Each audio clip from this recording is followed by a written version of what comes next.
Question number 3. The density of the material of a block is determined by by measuring the mass and the linear dimensions of the block. The linear value shows the results obtained together with the uncertainties. Okay. The mass is given, length, width, height is given. Okay. Density is calculated to be 2.5 gram per centimeter cube. What is the uncertainty of this result? So how do we do? So we know that density is nothing but mass by volume, and volume we know this should be equal to mass divided by length, breadth into height, right? So therefore delta rho by rho, if I do this, what do I get? I get delta m by m plus delta L by L plus delta B by B plus delta H by H. We have got all this. Now let us plug in all the values to get the final answer. So when I plug in these values, what do I get? I get delta rho by rho is equal to, what is delta m by m? Delta m is this one. This is your delta and this is your m naught over here, or m here, which should be 0.1 divided by 25 plus 0.01 divided by 5 plus 0.01 divided by 2 plus 0.01 divided by 1. Okay, we need to calculate all this. Let us take the calculator.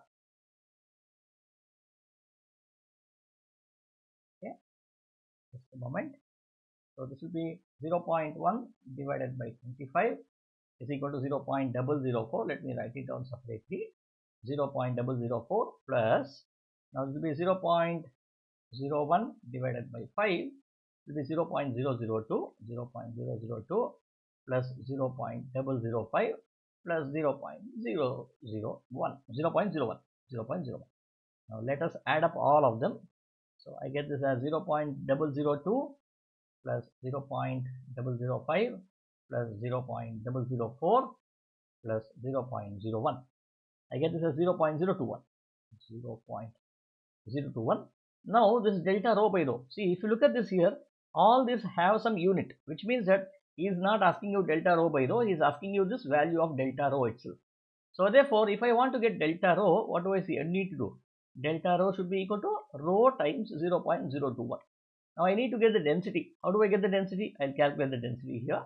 Density is equal to, density is already given, 2.5. Okay. So which should now be equal to 2.5 multiplied by 0.021. Let us calculate this also. This multiplied by 2.5 will give rise to 0.0525. 0.0525. Now I am going to look at this here, which is the closest answer. C is the right answer, right?